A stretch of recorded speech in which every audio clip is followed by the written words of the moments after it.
smoking all this weed. Make these nightmares go away. Make these nightmares go away. If I believed in praying, I would pray my heart away. Went through so much drama, just trying to outlive my pain. This last one it told me, had me feel like I'm going insane. I just wanna be okay, but this world is evil. Hello, everybody. Welcome to the Straight Outta BS podcast. I want to continue to thank everybody for the continued support. Just keep on sharing the videos. We're over 80 videos strong now. So next goal is 100, and we're obviously going to keep on doing them. I want to do a moment of silence for the person still suffering with intrusive thoughts or anything like that. So on the count of 3, I'm going to do a moment of silence. 1, 2, 3. Okay, thank you for that. And I also want to thank my Patreon members. I think I'm up to 7 Patreon members. I appreciate you more than you know. All of that money gets reinvested into the podcast to help improve it. And when we do get monetized, I'm going to be donating a portion of that to like Operation Underground Railroad that helps end human trafficking or causes such as that, so I can give back in a physical way instead of just the voices are good, but also donating to the cause is really good too. So that's what I intend on doing once we become monetized, and we are about halfway there as far as subscribers. We're kind of kicking ass in hours of view time, probably because most of my videos are like an hour or more long. So just make sure if you want to support the podcast and you don't have funds to help support the podcast, just watch the videos, share them, get the word out there as much as possible. Even if you have watched the video, if you open a window and just leave it playing in the background during a day, you don't even have to listen to it. Just leave it playing so the runtime gets up, and that helps. All of this helps with the algorithm and getting the word out there. So that's like the most important thing. Regardless of how that happens, I want to just keep on getting the word out there and get these places either new regulation or get them shut down. That's what we're here for. So without further ado, I want to go ahead and introduce my guest for the day. Go ahead and introduce yourself and where you went and what years. Hello, my name's Kat Polston. My pronouns are she, her, and I was at Cross Creek Programs in Laverkin, Utah from 2005 to 2008. Okay. And walk us through like what was happening at home before you got sent there. Do you know why you got sent there? Can you walk us through what led up to it? I do. I primarily, it's so funny now, but I was smoking weed. That was my big crime. Uh, I got into a couple arguments with my mom after I started smoking weed, and that kind of led her to kind of freak out. She was talking with a probation officer, and the probation officer was like, "Oh man, if she's smoking weed, this is like a gateway. She's going to start doing heroin and she's going to do all these horrible things and she's going to end up in jail or dead. And she's 15 now, so you only have a few more years to save her life." And that scared the hell out of my mom, and she sent me away. Okay.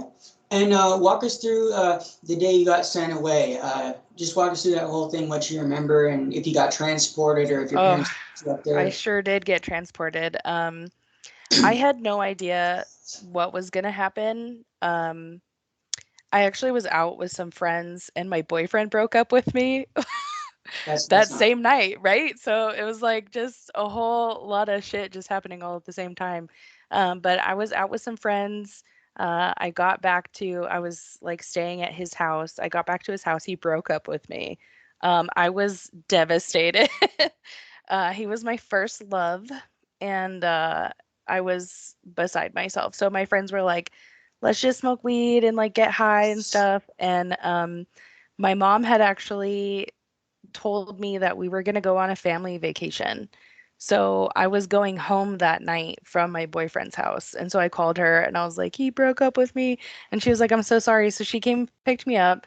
And then a couple of my friends came over and we just like literally sat on my driveway and smoked weed and talked and I cried and stuff. And so about like midnight, they were like, we're gonna get picked up. And I was like, yeah, I need to get some sleep. But I couldn't sleep, but I ended up smoking more weed and I passed out. And then at 2 o'clock in the morning, my mom woke me up and there was these two people in my room. And she was like, "Do you know who these people are?" Which was really silly, like in hindsight, but I was like, "Sure, I guess. I don't know. Like, why are they in my room?" And she was like, "You're gonna go someplace safe."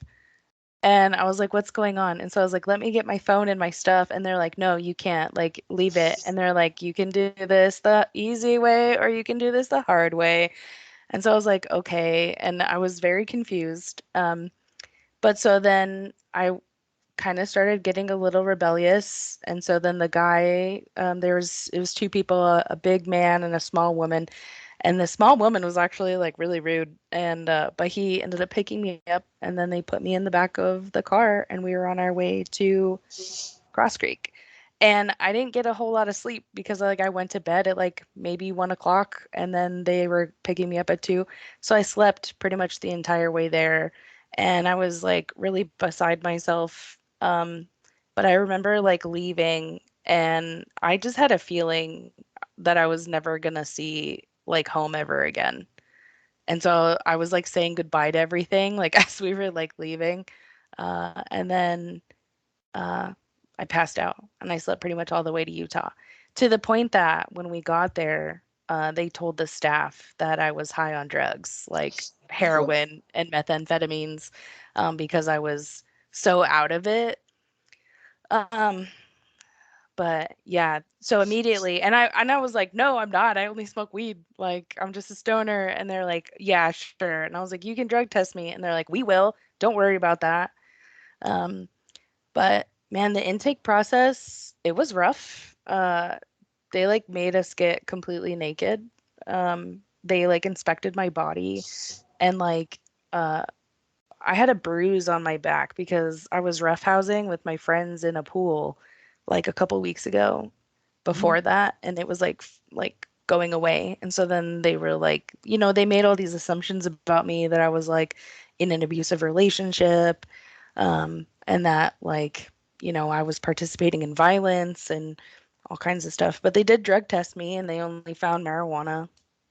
But they had me like squat and cough while I was naked.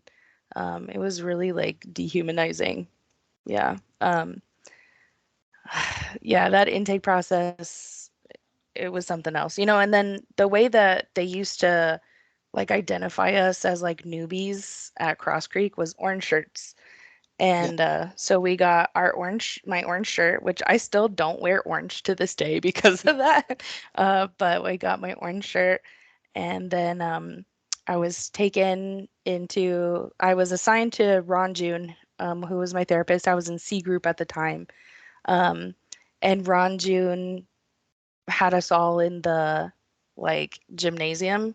And I Yeah. met my Hope Buddy, which our Hope Buddies were supposed to like help orient us to the program.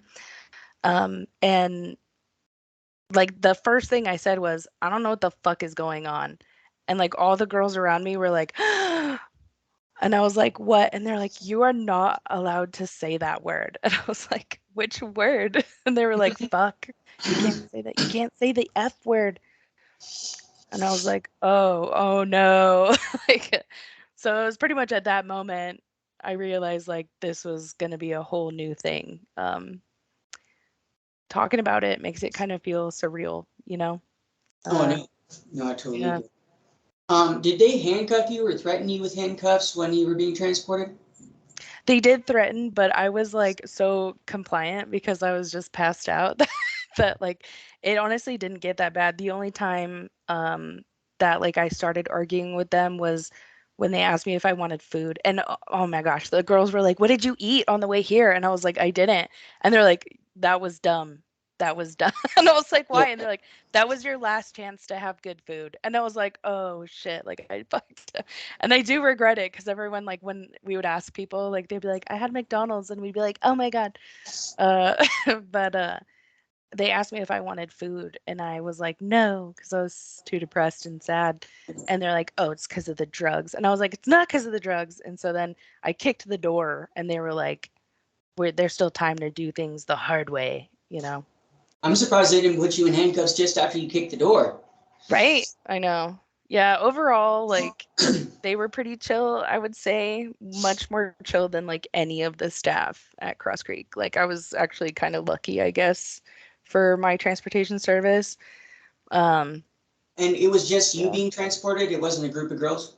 Yeah, just me. And it was like this white car. It was like a Versa. And I was like, hindsight, when I was at the program, I was like, I should have tried to run away, you know? But I'm sure Oh, everyone you wouldn't feels have made feels that way. it far. Huh? You wouldn't have made it far. I know. Yeah, right. But we always think. Yeah, we always are like, I should have ran. Yeah. Um, when you got there, on average, if you had to make an estimate, how many people would you say was on campus, including the boys? Or you could just do the girl side if you really don't know. And I know for the girls' side, we had 109 when I got there. Yeah. any idea about the boys? I don't actually know. Like, so many more people were involved with the boys' side and like knew more of the boys than I did. I took all of that very serious when they were like, don't talk to them, don't look at them, none of that, you know. Yeah. The next time I even talked to a boy was when I was like, we were doing on our graduation trip, and that was the first time that like I saw boys and like talked to them, and even then I felt like really uncomfortable. Okay. How long after you got there did it? Well, first of all, did they have somebody? I know that they buddied you up with like a shadow. Did they go over a rule manual with you? Did they just hand you a rule manual? Did they hand you anything at all? Oh yeah, they gave us a very extensive rule manual. Um, the way that our discipline was like set up was categories, and so we called them cats. And so there was cats 1 through 5, and so 5 being the worst, and then like the 4. So like 4 and 5, you drop all your levels and you start basically over from square one. But like your cats 1 through 3, like are just kind of like standard stuff. But there was like so many little intricate like rules that were so new, like the one that I still find like incredibly ridiculous is always to like ask to like cross out of your doorway. So if you were like in a room, in order to leave that room, you had to say, "Can I cross out?" to a staff, and a Oh, staff that's a had new to, one. yeah, grant you permission to leave the room, and then you'd have to ask to cross back in. Yeah. So, and it was really just to monitor our movements. Like I get that, but I always just thought it was so dumb. And then the staff used to find it very annoying too, because like we would all just stand by our rooms being like, "Can I cross in? Can I cross in?" like over Yeah. and over until they were like, "Yeah, go ahead." So, So, but yeah, lots of really little rules. Yeah. okay. Did anybody try and run when you went there? What was their policy on runners? Did they say what happens in the woods stays in the woods? What did they tell you about that? So we did have someone successfully run away during my time, and that was like the most amazing thing. It gave us all like hope. Um, but we weren't allowed to speak other languages because that could be considered run plans. Anything that was like, if you were talking low or you're talking secretly, that could be considered run plans. And so run plans, I can't recall. It was either a cat 4 or 5, but either way, you dropped all your levels and you like started all over. Um, but yeah, so I went into Cross Creek speaking almost fluent Japanese because that's the like language I was taking in school. Okay. And then I got out of it not speaking any because we weren't allowed to like speak any foreign languages because of run plans. But um, one person, one girl, she did successfully get out of the program. She ran away when she was on like level 5. Um, On and a passer. No, she was doing the work program because she was going to be an adult. And so she was doing like the offsite work program. And she took like her pass clothes with her and she took off. And it was in that moment, it was like it could be any of us. Like we could do it, which I graduated 6 days before I turned 18. And like right before like a week before I was supposed to graduate, my therapist was like, how would you feel if I said that you weren't ready and that I was going to hold you back 2 months? I was like, then I'm walking on my 18th birthday. And he was like, you don't even know your exit plan. You don't know what's going to happen. Like your mom's already told me that she's just going to get you a bus ticket to nowhere and you're just going to be like in middle America with no money, no nothing. And I was like, then I'll figure it out. Like I'm walking, like I'm leaving here regardless, like once when I turn 18. And so with that, I was like, once when I turn 18, either way, I'm leaving this place. Whether I run away or I walk out at 18, I'm leaving. But he did let me graduate, so I graduated my program. Okay. Did you rebel at all when you were there? What did you get through the levels fast? Walk us through that. Oh, I did not. I was there. So I was one of they was like a long-term kid. I was there one of the longest. I was there for over 2.5 years. Um, like just under 3 years. So I rebelled for a very long time, extensively, and I spent a lot of time in intervention, which was our like solitary confinement essentially. And study Um, hall, stuff like that, right? yeah, so we had worksheets, so that was our like punishment. So when you would drop all your levels, you went to worksheets and you would literally listen to books on tape, and they weren't actually books. They were just like the narrative of a book.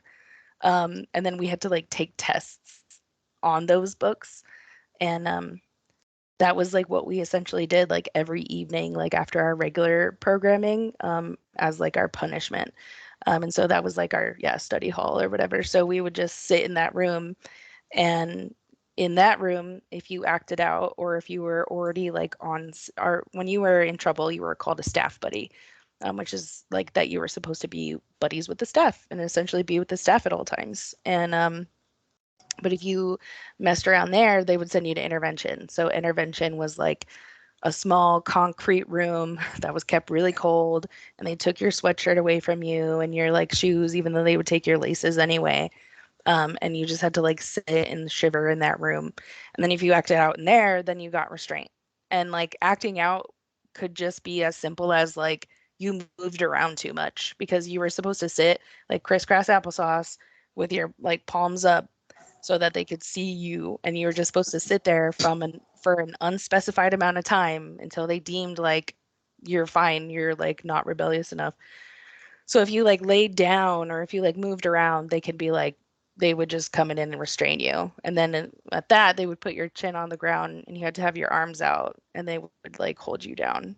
Um, so that was like a thing that used to happen to me a lot. I I've always been a rebel. I've always had like a rebellious spirit, and that didn't go away. And then even when I chose to work my program, like I graduated like dirty, which is when you like have rules that you've broken but you haven't like written yourself up for it.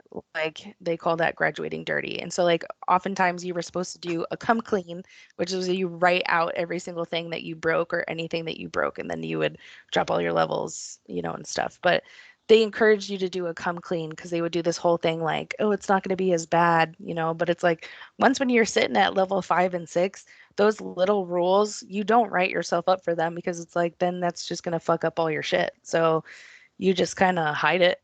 So I technically graduated dirty, I didn't do like a whole lot of bad things, but I did have like a light bulb moment. Um, and that was when I got threatened to be sent to Jamaica. That's what they did And to. That's what they did to me. oh yeah, shit. Yeah. The Jamaica, um, that was always like they used to say like if you think here's bad, Jamaica's worse. Yeah. No And child protection laws.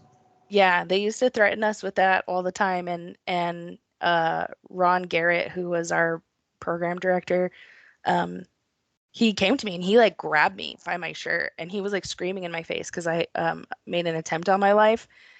And after I made my attempt, I was like in the sick room, and he came and he grabbed me by my shirt and he was just like, your mom's already signed the paperwork, you're going to That's what they Jamaica. said to me too. Yeah, and I was They like, said you fuck around, we'll just send you there and tell your parents afterwards. And there's right? actually a clause in the contract that they sign when they first send you there that actually says that we give permission to ship our child off to another facility without our knowledge. Damn, I didn't even It's know actually that. there's a clause in the contract, yeah, that says that. So Yeah, they could because my mom was like adamant because they were talking to her about it and she was like, I don't want to send her out of the country. Obviously, I didn't find that out until later. Um, but that scared me enough that I was like, in order to survive this place, if I anticipate that I'm going to survive, because obviously, like, the attempt on my life didn't work, I was like, I need to, like, get my shit together and just do what they tell me to do. So, like, I exactly what can, happened to me too. yeah, I conformed and I complied. Um, and I did everything that I needed to do to survive and get out of there. And I mean, it is what it is, you know, but I still regret that too. Did they let's see, how was the food there? Oh my gosh. You know, overall, I can't complain. I feel like the menus, there was a definite changing point. We used to have like really good menus when I first got there. And then like over time they like wanted us to be more healthy. And so then they started like giving us healthier food, but it really essentially like wasn't. Um, but I still have issues with certain foods today because of Cross Creek. Like chicken, I can't eat it. It's like one of those things, it's a texture thing and a sensory thing for me. Because they used to just like do like, I don't know, it's like boiled almost chicken just like in this water and Yeah. it was awful. Uh but they used to give us these pink cookies once in a while, and like pink cookie day was like the best day ever. But yeah, they like stopped doing all of that when they wanted us to eat healthy. But and we used to eat apples every day. We used to have a thing called transport, which was like the in between of like our regular programming and then going back to our like dorm room area. And so like we always just have to sit in our lines and eat like apples. And so I don't like Red Delicious apples because of that. I'm like, give me a Gala apple any day, but Yeah. like don't Did, give me a Red Delicious. did they give you any double portions? They gave us PB and J's for extra portions. Did they give you any of No, that? No. no, the boys were allowed to have double portions.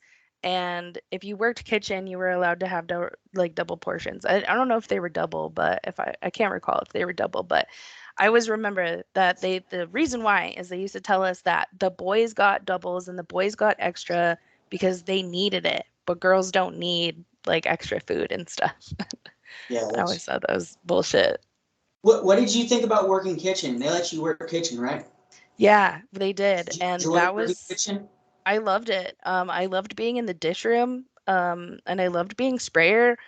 I liked, you know, just having a kind of a breakup in the day, and it gave me something else to like think about or focus on. And, it was like the closest we ever got to like swimming, I guess. Like Yeah, I would yeah, yeah. just spray the water on me and just be like stoked about it. Um, but yeah, kitchen was fun. I didn't like actually serving. I really liked just being in the dish room, um, and just being in with the water and stuff. And everyone hated those roles, so I was always like, "Yeah, I'll take them." And so Yeah. everyone was happy whenever I'd be like, "I'm gonna do dish room." Yeah. Did you guys get to go to the library at all? Do you guys have a library there? We did, and that was another one of like my saving graces. I am incredibly well read because of Cross Creek. Um, because of all the books on tape, I would like listen to the books and I like would be like, this book actually sounds interesting. And they used to give them like it was like, synopsises of like the book. So when I would go to the library, I would actually look for the books that I found like that sounded cool and I would read them. All of our books, however, were censored. And I thought it Yeah. was really hilarious because like there would just be like black Sharpie over like certain parts. Um, But I also was like I was always looking for stuff to read, and that was like one of my favorite times was going to the library. And also, like, I feel like the librarian, I feel like he genuinely cared about us. Like he wanted us to be excited about books, and he was always trying to get us like new books. Because I remember when Harry Potter came out, and he like advocated for us to get it because like they were against it, and he was like, no, like they deserve to read it, and as long as they're reading, and so I actually That's a really book. That's a book where you can actually escape. You know. yes, it is. I also read 1984 while I was there, and Interesting. I love that book. I was surprised that they had that book, first of Yeah. all. Right. But it was like heavily censored. Like Oh yeah. anything about the rebellion or rebelling was like censored. And I was like, oh, this makes sense, like as I was reading it. But I read The Jungle, which is another kind of like, about the establishment, and like, and that really led to like food safety in America. So that was another one that was like heavily censored. But, I did get to read. Really, that was my only like escape. Now as an adult, I recognize that I have like a lot of gaps in my memories, from that time period. And I recognize now as an adult that I was like in disassociative states, because I tend to still do that in my adult life. I disassociate. Um, but that was like the only time that I could like disassociate, I guess, in a more healthy or productive way. So I really enjoyed reading. I I don't read as much now, because I think that it also is like low key triggering. Like Yeah. anytime that I'm like picking up a book, I'm like, I just go into this like kind of weird headspace. So I'll like hyper focus on the book and like read it, which is like what I used to do at Cross Creek too. So, Okay. What was your favorite book that you read there?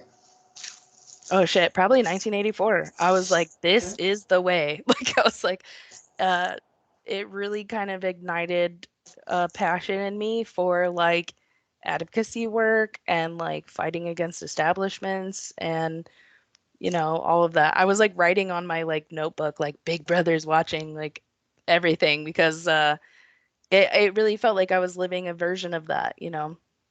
Totally. Let's see. Did you ever feel like when you were like on level one, 0 points, that it was just hopeless and everything, no matter how hard you tried, you'd always get consequence for shit? Did you ever experience any singling out or people targeting you when you were, especially when you were level one, 0 points? I know for me, I rebelled for my first year there. And I remember even when I would try to get up to, even level two, people just either they would hate me or they dislike me or they just would target me or they'd be on a power trip or they'd be trying to show up for other staff members. And so I would experience trying so hard and just no matter how hard I tried, getting shat on, and just consequenced and Yeah. did you experience any of that? Yeah, I mean, it was just hard in general. I felt hopeless the entire time I was there. Even when I was like leaving to go to graduation, I was like, this isn't real. Like I'm not actually gonna graduate. And even like when I got home, I still would like wake up feeling like I was at Cross Creek. So definitely the hopelessness was rampant. Every time we used to have to like go up for our levels and we used to have to ask our group. So Yeah. we would like, basically petition your group and saying, I would like to go up from level 1 to level 2. And then you basically were open to feedback from your group mates about why you should or should not be able to go up in your level. And I feel like And so I was in a couple. if they just don't like you, Right. there's that. Yeah. I mean, I feel like so I was in a couple different groups. I was in Ron June's group. He was my first group C group. And then I went to Parker, who was like literally the worst, and that was K group. And then Parker gave up on me. He told me I was a lost cause and I was hopeless. And then he put me with Miss Marge. Um, and she was the best therapist that I had in at Cross Creek. I know a lot of people didn't like her, but for me, like she was the first person that I felt like safe with and that I could actually like talk to and that wasn't always like trying to like play games or like tear me down. Yeah. Um, but then she left, she quit, and she was Ron June's wife, funny enough. But then I went back to Ron June to finish my program. Um, so in that time, the worst experience that I had was K group. So I was in orange the entire time. I was in K group, and I didn't feel like anyone liked me. And I was always on silence because Parker had a rule that if you got a certain number of demerits, then you had to be on silence. And when you were on silence, it was like you could only talk about things that were like on task. So food, water, medicine.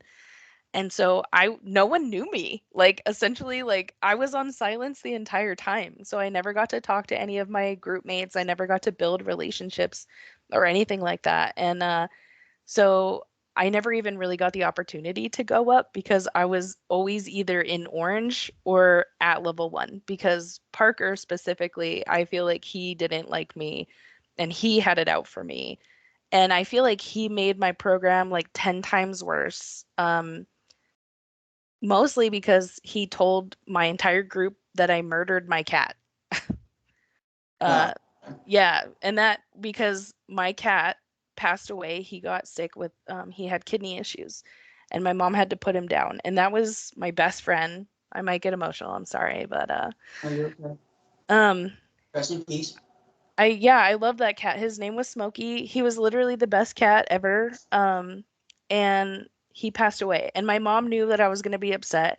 So she called a special therapy so that she could like break the news to me. And Parker pulled me into his office and I was like, this is it. I'm going home. Like my mom's pulling me because like I didn't think I was gonna be there that long. And then my mom was on the phone and she told me what happened. And before she could even, she just told me Smokey passed away. I had to put him down. And then he was like, thank you so much for calling. I'll handle it from here. And hung up on my mom. And he was just like, how does it feel that you killed your cat?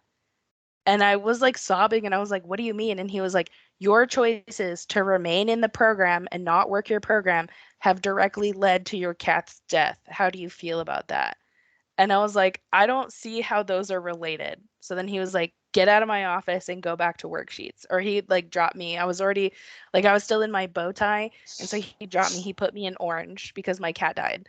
And then I was just like sobbing. And I went to group that day and he said, hey, has Kat ever told you how when she killed her cat? And everyone just looked at me like I was this fucking monster. And when I went to go explain, he was like, no, shut up, get out of my group, go back to worksheets. And then he put me on a process that anytime I cried, I got a cat 4, self-inflict, or a cat 5, or something like that.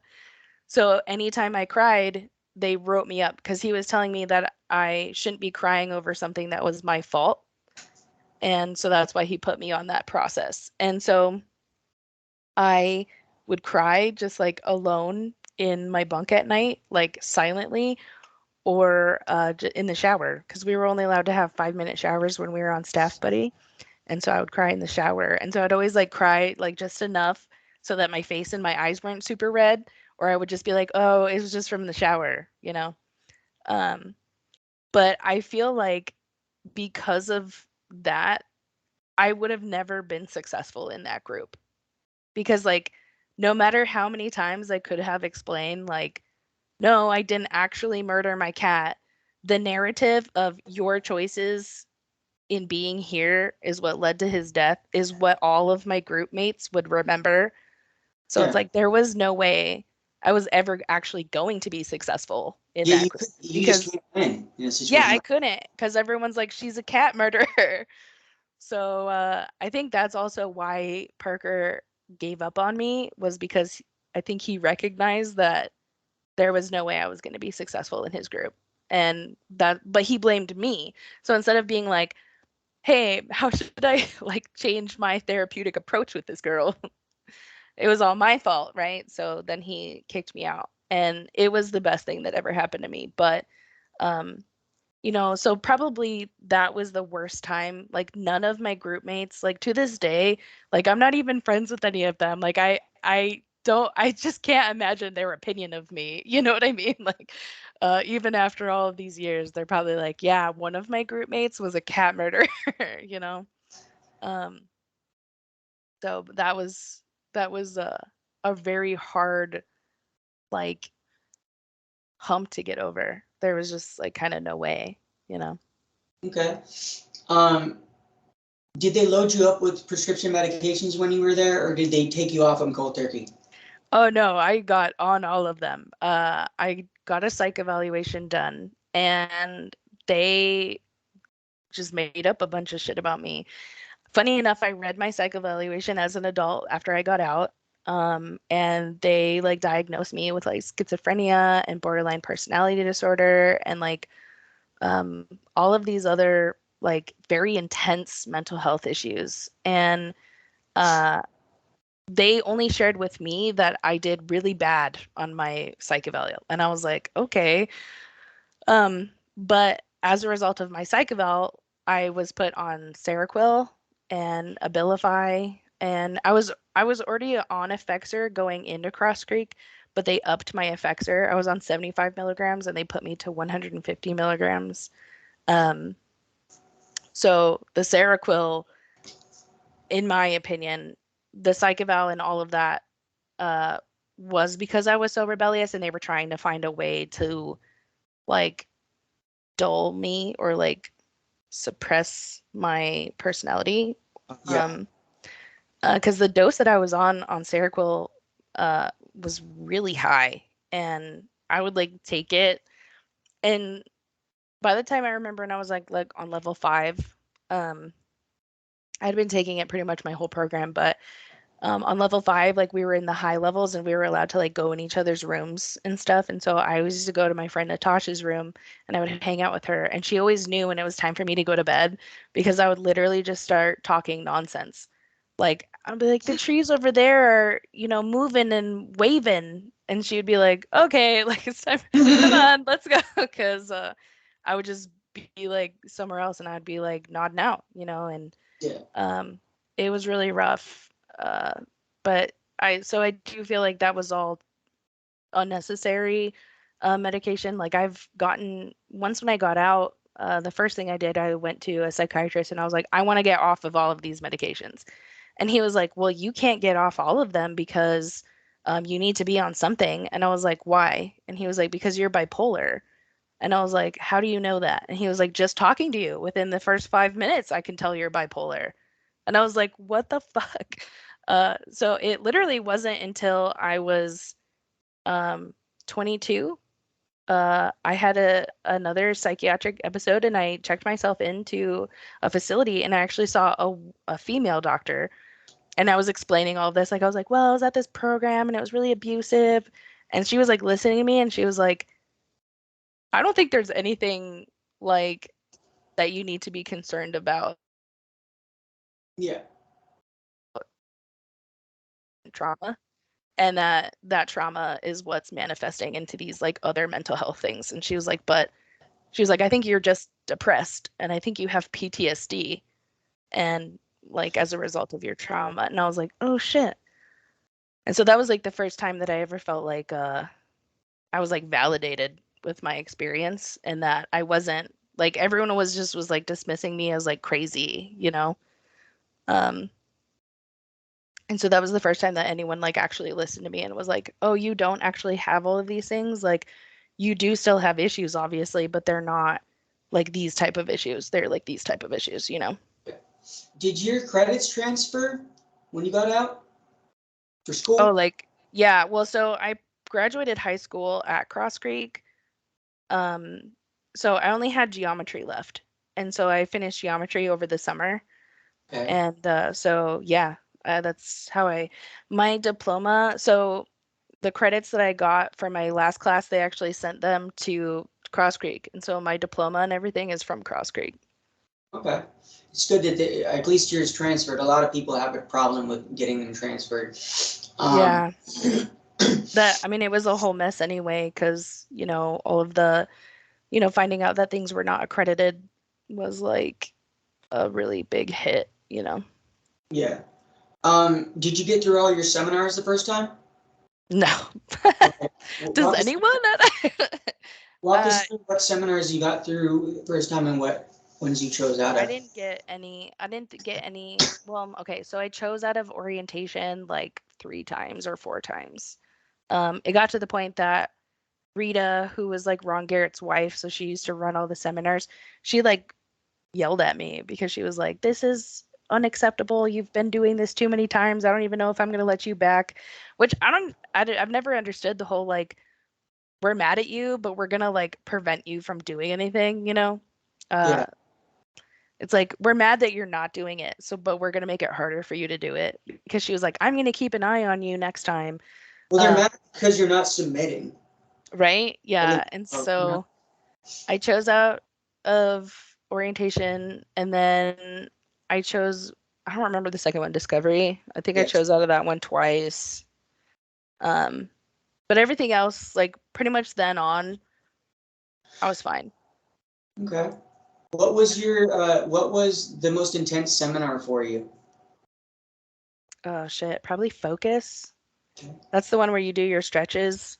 Yeah. So we used to have these things, yeah, stretches, where it was like you were assigned like a thing to like get out of your box and it's supposed to be like your like thing. And so I was a butterfly. And honestly, I felt so grateful. Like I was like, and at that point in time in my program, like I did feel like I had learned a lot like about myself. Um, and I was happy to like do it to the point that I actually got it tattooed on my foot. It was my first tattoo. I got a butterfly on my left foot to remind myself to always step left, which was one of our sayings, to make a different choice. So it did impact me. I did feel like that one, it was intense, but I actually enjoyed it for the most part, or I enjoyed it at the time because I was like still feeding into all their bullshit, you know, Yeah. about like change and stuff. And like, so it was supposed to be like your whole like a death, like your ego death, and then like a rebirthing. And I like liked that concept at the time. Um, you know what I always hated though? I hated the towels. I hated beating the floor with the Bleach towels. process. Yeah. I always thought that that was so dumb and violent, like for no reason. And Yeah. I never felt like I got, which is one of the reasons why I chose out of orientation, was because you were supposed to do that. That was your first time and your first introduction into it in orientation. Yeah. And I wasn't doing it hard enough, or I wasn't like letting go. And so like uh because I wasn't getting into it, they're like, "You're not down," and they like kicked me out. But I always struggled with that. And so usually I would just like sob, and that was usually enough because they're like, "Oh my gosh, she's really feeling it," you know? What did you think of the life vote process? Oh, I hated that. I always thought So that that was bullshit too because I well, I don't know. I'm a big believer in equity and I'm a big believer in like inclusion, right? And the idea that someone is more the like one person is more important or more worthy or more deserving than anyone else was always just really upsetting to me. And I just felt like it was morally wrong. And I also like felt like it was incredibly serious uh for something so silly. yeah. Yeah. Did you what was your IM? Do you remember? Oh shit. Yes. So I actually I like raving. So I actually did mine. So like, you know, plur, peace, love, unity, and respect. Yeah. I actually did my I am as peace, love, unity, and respect, but I changed it. So I was like, I am a passionate, loving, uh, unique, and then and radiant individual. Yeah. Nice. Nice. So one, it was so I could remember it, and then two, it was like my secret rebellion of like my old, still like being my old ways, you know, my Yeah, non-working ways. Yeah. for sure. Did you let's see. What did you think about PC1? The first time you saw your parents? Oh Was my that gosh. for you? So funny enough, I don't know if I wasn't supposed to go or if there wasn't some kind of communication. No, I was supposed to go because my mom was all pissed. Uh, I had my wisdom teeth taken out 3 days or like 2 days before PC1. So my cheeks were like so swollen and I had bruising all like down my chin. And I didn't think I was going to PC1 because I hadn't been doing very good in my programming and I had just had surgery to have my wisdom teeth pulled out and I had been in the sick room. And so then they were like, "Come on, you're going to PC1." And I was like, "What?" And I was like, "No, I'm not." And they're like, "Yeah, your mom's here." And I was like, "No, she's not." And they're like, "Yes, she is." So when I saw her, I ran over to her and I like hugged her and I just started sobbing and she like looked at my face and she was like, "Oh my gosh." And she was like, "I'm so sorry. They were not supposed to take them out. It was just supposed to be a consultation." And I was Oh, like, "Oh." And and the only thing I was allowed to take was Tylenol. So I took my Tylenol, but with everything that we were doing that day, it was not enough. Like yeah. I was in so much fucking pain, but I was like just so high on like seeing my mom that I made it through it. But yeah, my mom took pictures and I had them for a long time. I threw away all of my shit from Cross Creek when I moved, but seeing my cheeks just was something else. Yeah. Let's see. Um, oh yeah, did you hear about or see any staff members being any grooming sort of behavior towards other students? Any staff members that you witnessed doing drugs? Any students that you witnessed doing drugs? Any of that sort of stuff? Um, so there was a doctor um, who used to do all of our gynecological exams that was abusing us essentially. He was touching us inappropriately and like trigger warning because yeah, he was definitely sexually abusing us. Um, I didn't realize that until I had my first pap smear being an adult and being like, "Aren't you going to like do more like inside and on the outside?" And they were like, "No." And I was like, "Oh." Like whoopses. Okay. And then that's kind of when I had that realization that those exams were a lot more like invasive and inappropriate than they really should have been. Um, so that was a really horrific realization in adulthood. We tried like a bunch of the Cross Creek girls, we tried to do like we contacted the Utah police and we like filed reports and we were trying to get him um, trying to get some kind of sense of justice, but that kind of fizzled out. I was in touch with the detective for a while, and he was like, they were able to identify who it was, like the doctor. They were able to find him and all of that, but they were like, basically the statute of limitations of when our abuse happened was passed. But they were like, but this is good information to have because if he ever commits a crime in the future, we'll be able to get him. But I was like, okay, essentially, I don't think anything ever happened with that. But yeah, I mean, the sexual abuse was horrific even of itself, but I mean, there was a lot of staff members that were also physically abusive. Like intervention, I used to get hit and smacked around, like pushed down, like yeah, there was a lot of physical abuse.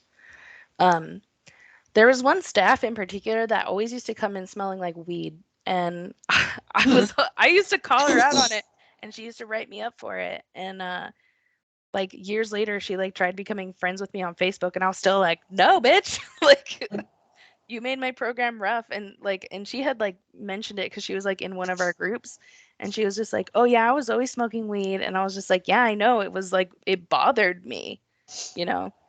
Uh, but I never actually saw any like staff like actually do drugs or bring drugs in. Like I wish though, like I was always trying to get like some kind of contraband. I was like, just Yeah. give me anything, you know. I made acid out of orange peels and toothpaste. Fuck yeah. Yeah. We Dope. got caught for that and got a cat for, but we took them. Wow, only cat 4. You'd think they would have escalated that to a cat They 5. wanted to give me a cat 5 and they fucked me over really bad. They sent me right to intervention.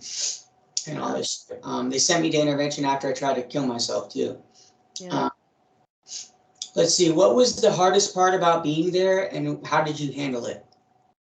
Oh shit. I think disassociation was like my best friend. I think really like that's how I got through most of it. Like funny enough, like I have a friend, she like remembers everything like in very, very vivid detail. And I feel like I remember things in pretty vivid detail, but not to the extent that she does. And sometimes I'm like, damn, I wish I could remember that. But then I'm like, oh no, like my brain was protecting me for a reason. Like, Yeah. but really disassociation was the only way that I feel like I really got through things. Like I even like now my therapist and I just recently talked about this too, that like I've always intellectualized my trauma. Like I like went into mental health care. Like that was my profession for like over 10 years. And like I really went into it because I wanted to figure out like why I worked the way I did and why my brain was like the way it was and stuff. And I realized like it was because of the trauma. And so then I was like very understanding, like, oh, this is trauma based and stuff. But I didn't know how to like actually like work through it.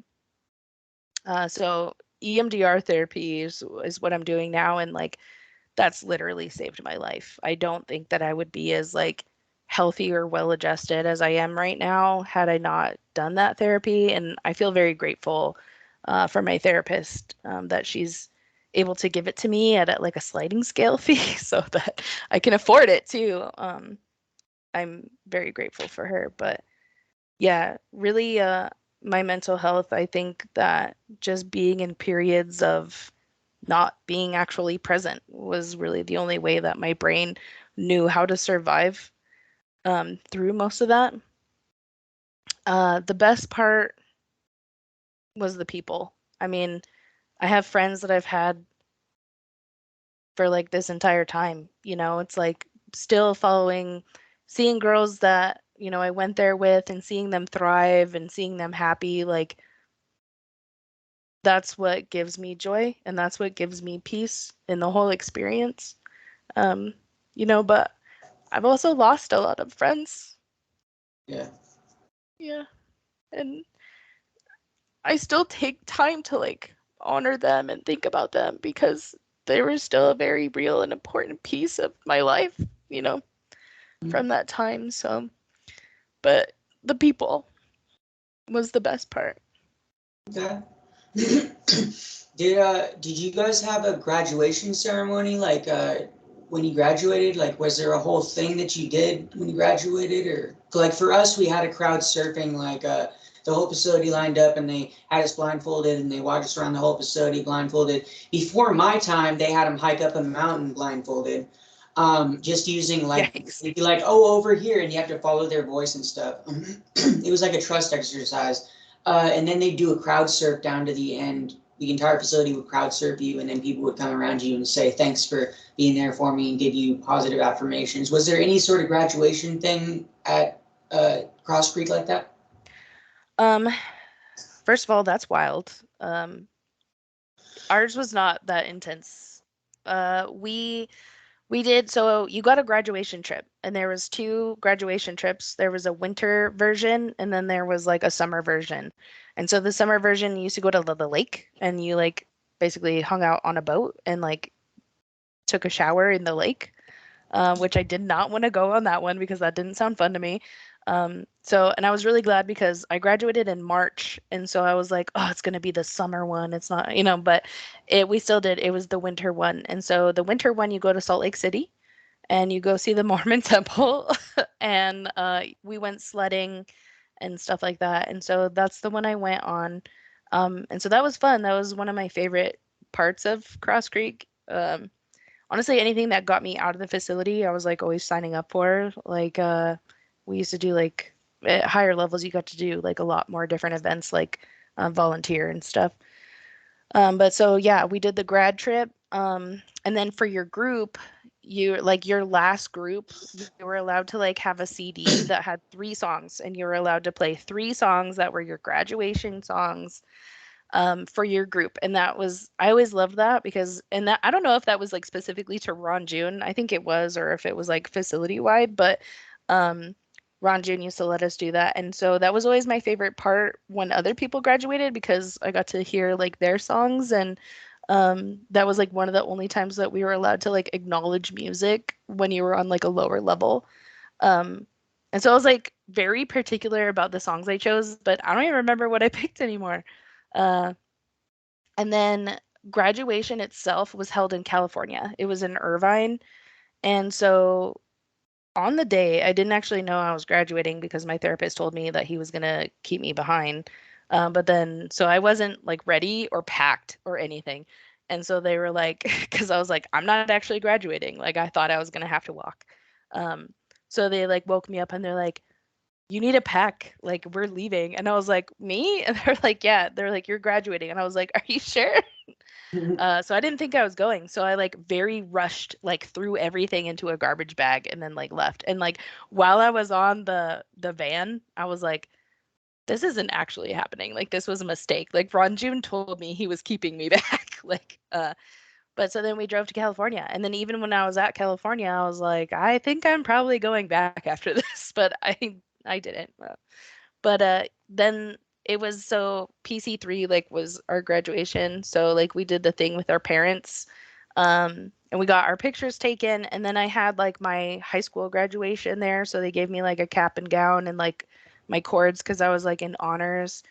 And then they took my pictures there. And then like they were like, bye. And then I was free. Okay. Um, let's see. So how long were you there total? So it was like just under 3 years. It was like 2.5, almost 3 years. Okay. And did they have any wilderness thing attached to that program? They didn't, thankfully, because I would not have survived that. I'm not an outdoors kind of gal. Uh, I did hear after I left that they did partner and started doing like equine therapy, and I was like, oh shit, like I wish I could have done that. That would have been nice, like go hang out with horses all day. Yeah. But I didn't get any of that. The most like so we did do like outdoorsy things like there was like the softball tournament that the seniors used to do, so I would volunteer for that. So that was like the outdoors times. And then sometimes they would take us like tubing on the lake as like a privilege trip or whatever, like as long as you like didn't have a certain amount of demerits for a certain amount of time, you could go on these like trips. And so I did do like tubing, but those were all like supposed to be incentives, like privileges and everything. No outdoor things were like punishment. Except Parker did make us run 2 miles every day. Anytime that we did like fitness or like any type of exercise, we had to run. Okay. What was the worst thing you saw there, and what was the worst thing that you got consequenced for, or the stupidest thing? I mean, weren't all of the consequences too? Yeah, yeah, yeah. uh, uh, the the worst thing I got consequence for, I think, was when things happened that were not my fault. So, I got threatened because when I got my wisdom teeth taken out, um, I was like talking and I started bleeding. So I got written up for that, and they were trying to give me a self-inflict, and I was like, I'm not doing this intentionally. Like this is a result of my surgery. And they were like, oh, I thought you were doing it because I was like dripping blood out of my mouth, you know? And I was like, I did not do this to myself. And so they dropped it down to a cat 3, which still I was kind of like, what the fuck? Like, Yeah. um, but so that was probably the dumbest thing because I was like, oh, and then also, I have Crohn's disease. So I started having symptoms of Crohn's disease when I was at Cross Creek. And so like whenever I would get diarrhea or things like that, if I like disclosed it to the staff, because I was like going and always getting like Imodium or I was always getting stuff to like help me go. And so they were trying to give me they were trying to write me up for that too, because they were like, you're doing something to give yourself diarrhea. And I was like, no one wants diarrhea. Like no one's out here giving Yeah. themselves diarrhea. So that like anything that was like medical, they always just tried to make your fault, even though it wasn't your fault. So those I think were the dumbest. Um, the worst thing I saw. Um, or heard about? Well, so the worst thing I ever heard about was I was told it was like among the rumor mill that a girl had climbed up to the roof and jumped off and broke both of her legs. I think that was incredibly horrific. Because I'm just like, at what point, like, do you recognize that, like, this is enough, or this is like you're not doing things correctly, and but I mean, I saw so many girls just, tackled and violently thrown around and, things like that. And they would be screaming and like begging for help, and that was always really sad. I always found that really hard, and it was hard to like not want to like interject. But it's like if you did interject, then you would get in trouble. And so it's just like there was times where I had interjected when I was in worksheets. I remember this one girl, like they slammed her head on the desk and I was like, that's enough. And they were like, you're next. And I was next. And we both went up to intervention together. So yeah. Yeah. Okay.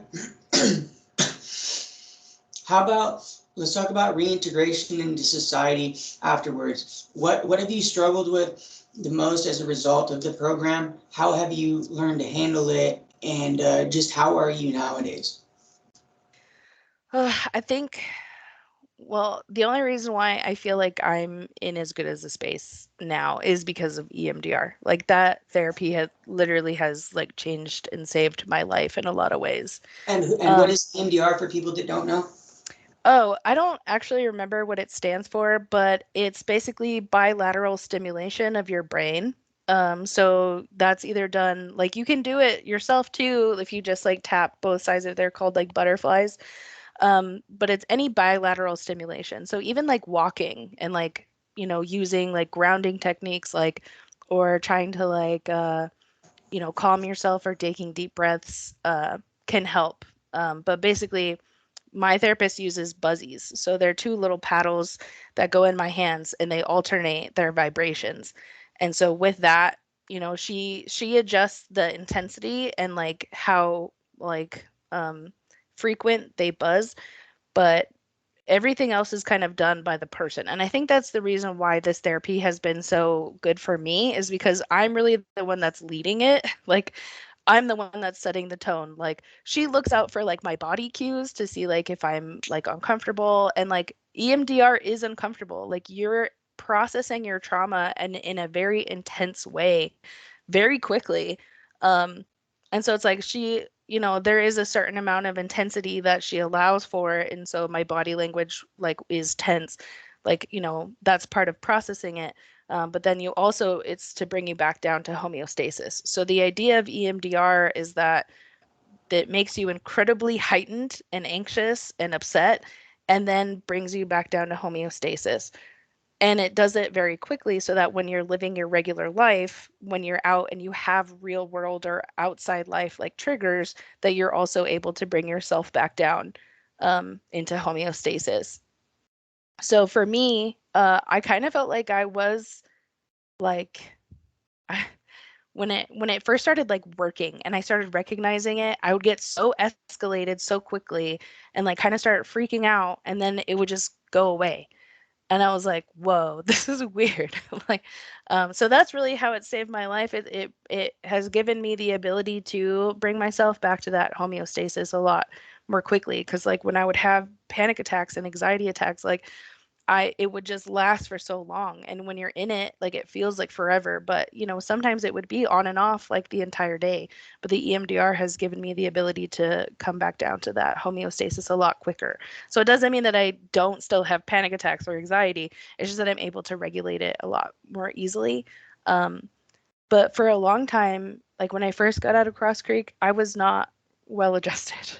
I mean, at all. Like also, I graduated 6 days before I turned 18. So once when I turned 18, I was an adult. I was an adult to the world, but but to me, the world wouldn't see me as an adult.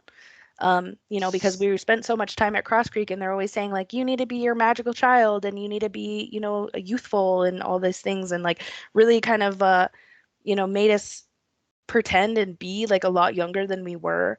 Um, so like I was not prepared for the world to greet me as like an adult and give me adult responsibilities. And my mom very much too was like, you're 18, it's time for you to get a job, it's time for you to do taxes, it's time for you to do all these things.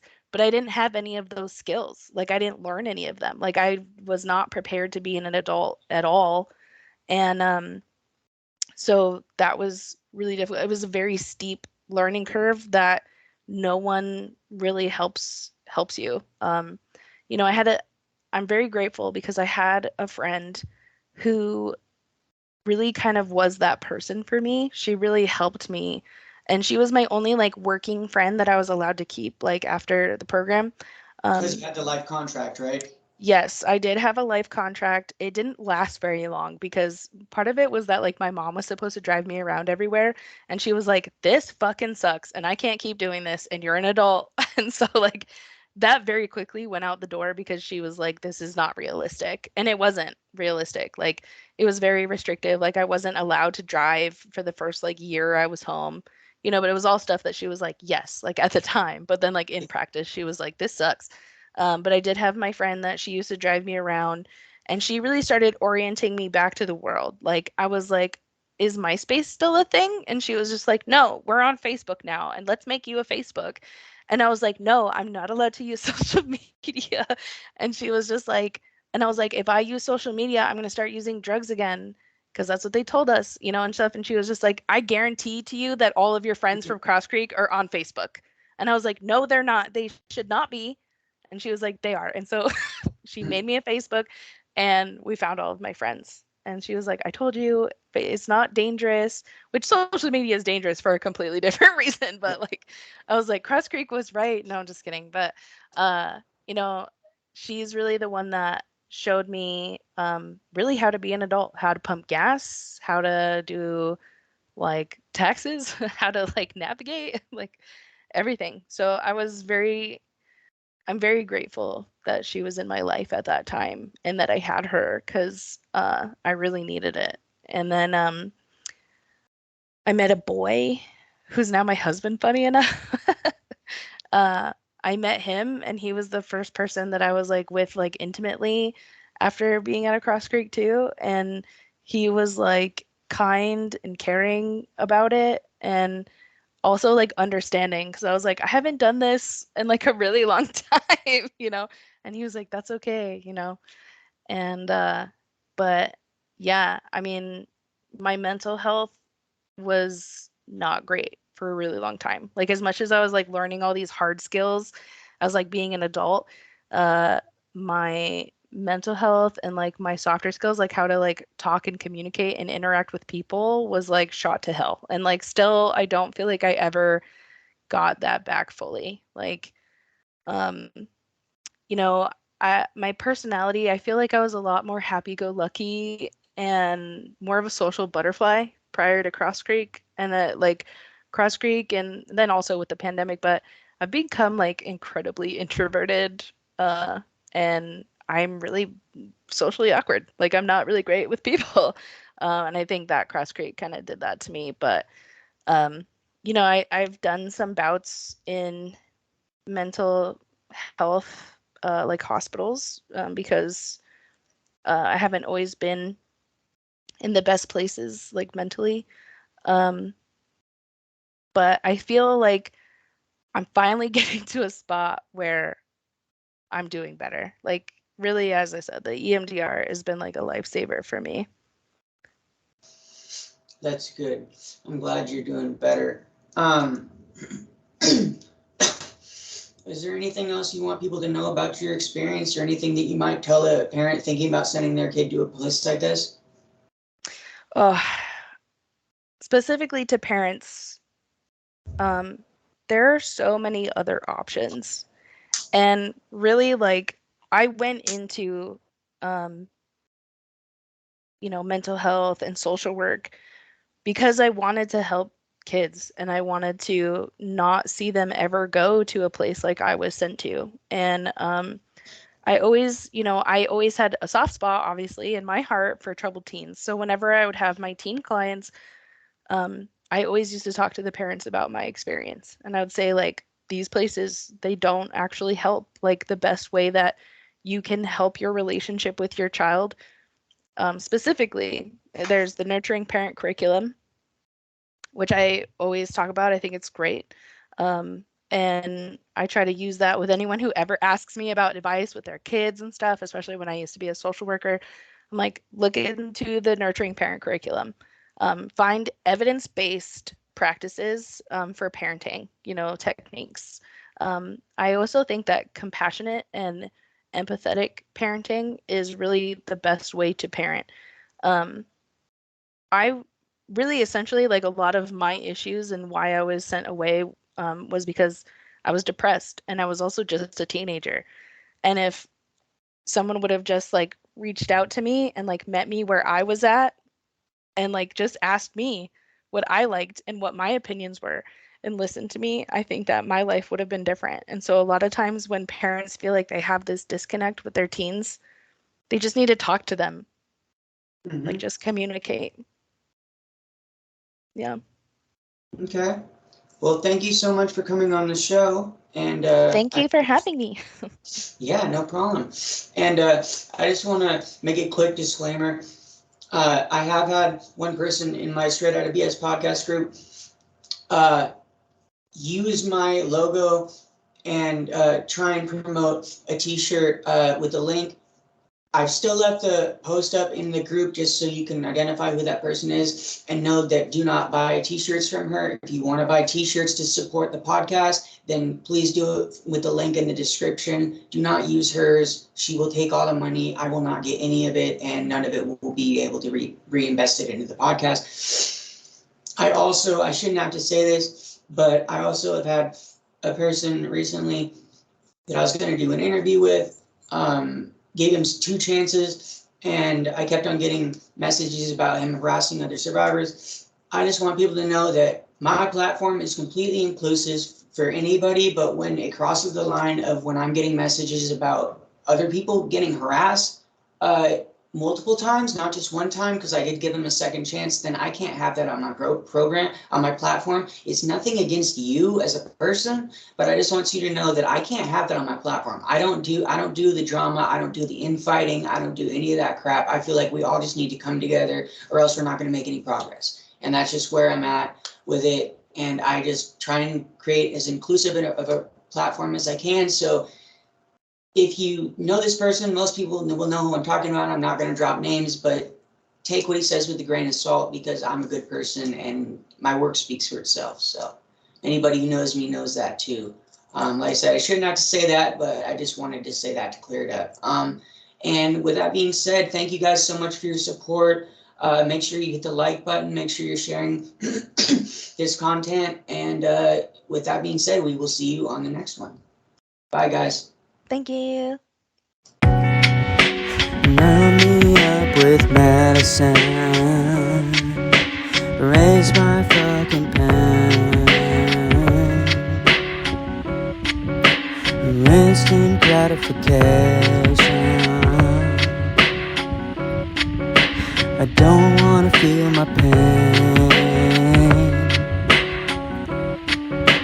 Pop me another Xanny bar. I don't wanna remember shit. This is how I used to think. My mind was extremely damaged, shattered into a million pieces. I'm still trying to pick up all the pieces. Shit left me speechless. I tried to just leave.